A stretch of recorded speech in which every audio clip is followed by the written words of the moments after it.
Stu here with Raid Shadow Legends to talk about some of the best champion changes that will come to us next week in 2.2. Maybe some meta changes in there that will really change the way we play some parts of this game. On my list, I've got Taurus, Elder Skarg, Bystophus, Norad, and Candraphon.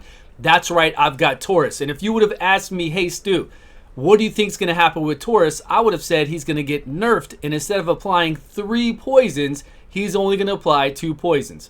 But lo and behold, they completely surprised me with this. What they're doing is they're increasing his poisons to 4. So instead of 3 here, 3 5% poisons, it's going to be 4 5% poisons, which is insane for people who are running Xavia to do poison explosions in Dragon and anything else you use in this game. I think this champion is going to be good on his own after this. I think we're going to be able to play him, find ways to keep him alive, get his life back up. He also was changed to have a 100% chance to apply this weekend when he's booked out. And right now, don't take him to 60 right now. Leave him at 50, get him to 50 if you want. Book this out if you want, because with the ability to apply 4 5% poisons, it is so much easier now for you to be able to use Xavia and to just drop waves, kill the dragon, or anything else you want to do in the game. Unfortunately, Eleanor still isn't that great at doing combustion, exploding these poisons. So even when I take 2 of these Taurus into Spider or into Ice Golem, she's just not up to the par of the damage that the Xavia does. But still, we're going to do a lot of testing and see what kind of fun we can have with this champion. But really what it does is it makes it much easier for you to play your Xavia with Taurus and to be able to do speed runs in Dragon and complete it in 20 seconds or less, or 25 seconds, whatever it takes you. It's going to be a lot of fun. So we're going to do a lot of testing with this. Don't worry. We're going to play this guy in everything we can when this comes out. It's gonna Bystophus, what a killer in this game. He's always been able to do an insane amount of damage. His abilities just didn't gel well together. He does have the highest attack in the game, or right at the highest attack in the game at 1,795. And he does have an accuracy lead, which is really handy to have on a good champion. We need it because there are so many good champions that have a resistance lead, especially in Arena. Also in the waves now, this guy has been changed up with a slight change, but it's made it to where he's going to be so good. He's going to be so good for going through waves to getting to the boss, going through the Doom Tower waves, and then also in Arena. The main thing they did here was change this from a 4 random enemies to an AoE. So now he will AoE with a 75% chance booked out to apply a block skill cooldown and then also decrease defense. Anytime you can go up against an entire team and try to have a chance, we'll use Sniper Mastery in the support tree to get this to an 80% chance. But when we can do a block cooldown skill debuff on them to where all they can do is their A1, then we can also decrease their defense. That is massive. Plus he's doing damage. It's an AoE damage move. But here you go. Once we get that up there, his A2 is going to come in on the 3-turn cooldown. This hits extremely hard. Also, it will always crit if they're under block cooldown skills. So we don't necessarily have to worry about so much with crit rate on this champion. We could go really high attack, really high critical damage, and he's going to heal by 20% of the damage done.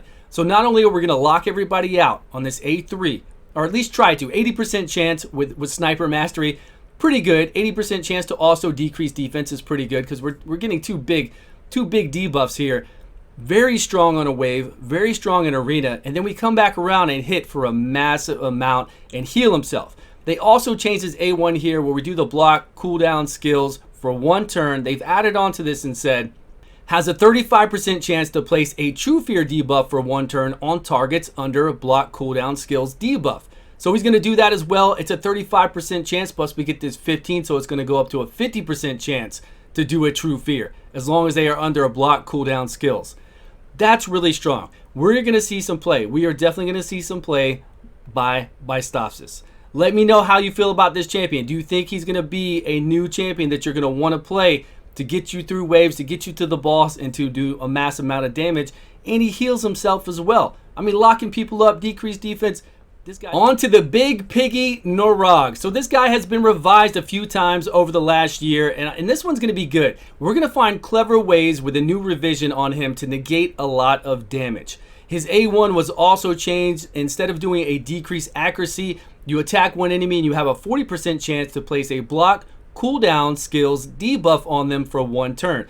That will go up to a 55% chance to apply that on his A1. His A2 is already amazing. AoE block buffs for 2 turns on a 3-turn cooldown. He does damage based off of defense. Also here, you know, he can't be stunned, frozen, or slept, and he negates 15% of the damage the allies take.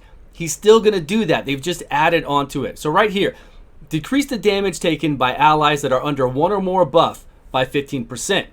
Decrease damage taken by allies that are under no active buffs by 25%. So I'm feeling that there's going to be ways. Now this isn't AoE like Duchess. Duchess negates 25% of AoE damage. This guy is negating just any damage whatsoever. So it could be a single target hit. But if you come in and you don't have immunity artifacts, you don't have shields, you just have Norad with you, that way nobody's got buffs on. Whenever they're hit, they're going to negate 25% of that damage. Plus you might have masteries that whenever you're crit, you take 8% less. Or you could throw on some stalwart gear. Maybe you're getting hit by an AoE and get even further reduction. So I think we're going to come out with really cool ways that we're going to be able to negate some damage. So if you're on like a slow team and you don't want to put up shields on that slow team, you don't want to put immunity set on that slow team, but you want to throw a Norad in there to negate 25% damage, maybe we're going to be able to do some fancy things. I really feel like we're going to be able to pull off something cool with this. Let me know your ideas down below. Next on the list is Elder Skarg. So this champion was changed to be even more potent against other legendary champions. If you're not really going to face off against a whole bunch of other legendary champions, I don't really see a use to bring him in still. But if you do, if you fight a whole wave of legendaries, or if you're fighting a whole bunch of legendaries in arena, this guy might be a choice for you. His A3 is where it's all at, right? It's a 3-turn cooldown to apply fear on everybody. This debuff cannot be resisted. That means unless they have a block debuffs buff, they're always going to get this fear. And they added onto this to apply also places a provoke if you are attacking a legendary champion. So if it's a legendary champion, they will always get a provoke and they will always get a fear. Because this move here does not do any damage. So we're not going to get any weak hits. So no matter what, we will always apply the fear. We will always apply the provoke if they are legendary. If they're under block damage, we will also do true fear. If they are under shields, we will also do decreased speed. But the main thing is, look, they're legendary. We want to provoke them every 3 turns and we want to fear them every 3 turns. And then here on his passive, where he takes 15% less damage from legendaries, they added to that as well. Inflict damage equal to this champion's attack when attacked by a legendary champion. Now I'm pretty sure that can crit and do critical damage as well. We're going to have to see how hard that can do, because if we can bring him in on an arena team against all other legendaries, provoke them, fear them, as long as they don't have up immunity set or block debuffs, we got them. And then when they come in to attack this guy, we're going to do damage based off of his attack, plus take less damage. Then when we come back around to this A2, they also added on that he will steal all buffs. So he's going to attack one enemy 3 times, an additional 3 times if they're under these conditions, and then he will steal all their buffs. So not a bad improvement on this one. Again though, if we're not fighting against other legendary champions, I don't really see a use for him. So let me know down below, what do you think about Elder Skarg? Last on the list is Candraphon. This is already a really good champion. I've done a guide on him before.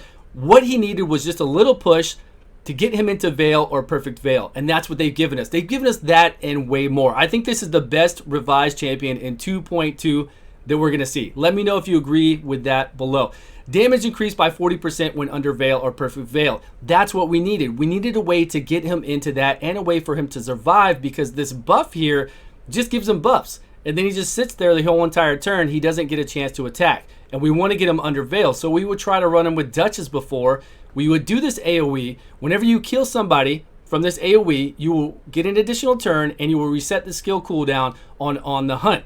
I don't really think resetting the skill cooldown is that big of a deal, but we do get an additional turn. So we come in with the A1. We hit an enemy and then we get an additional attack if they are under an increased attack buff. They've changed that as well. Now it's if they are under any buff, if they're under immunity set, if they're under a shield buff. It doesn't matter, whatever, as long as they have a buff up, he's going to hit 2 times then, which is very strong. Very strong for him to have. Not only that, but they've added even more. Let me read over to you what these passives do. Place a Perfect Veil buff on this champion for 1 turn each time an enemy's turn meter is filled. This buff cannot be removed. So if there's a Valkyrie on the enemy team and you do something to put up a buff, that Valkyrie gets a little bit of a turn meter, and this guy's going to get Perfect Veil right away. Or if their Siphi or their Valkyrie or Lysandra or whoever does some kind of turn meter increase, this guy's going to go into Perfect Veil and it cannot be removed. Not only that, receive 40% less damage while under Veil or Perfect Veil. Also boosts his champion's turn meter by 15% each time this champion receives damage when he is under Veil. Does not work if this champion is the only champion alive on your team. Pretty impressive. Like, they're giving us a way to get Veil. They're making it so that we take 40% less damage, that we're dealing 40% additional damage when he's under Veil. Plus, he's getting a turn meter increase if he's hit while under Veil. Very strong. And then this one right here, they've moved it so that it's just not increased attack. It's any buff whatsoever. He's going to do 2 hits, which does hit hard. I'm very impressed with this. Plus, even further, on the hunt here, they're going to give him an increased 30% increased speed buff and a 30% increased critical damage buff for 2 turns, along with his Veil and increased attack. Though realistically, you will probably never use this ability. He does not get it. He doesn't get an additional turn, right? So you're just going to go for a 3-turn cooldown attack here, and then you're going to go for the A1. I think these are big changes for Candraphon. He's going to be tons of fun to play. We're going to see him in arena and going through waves, blowing stuff up, because he can almost clear a wave on his own. He really can. He can do that much damage. 40% additional damage is huge. It's very, very big, and that AoE is on a 3-turn cooldown. Let me know your thoughts on these champions. Thank you so much for watching. I appreciate your time, and I will see you guys all on a video soon.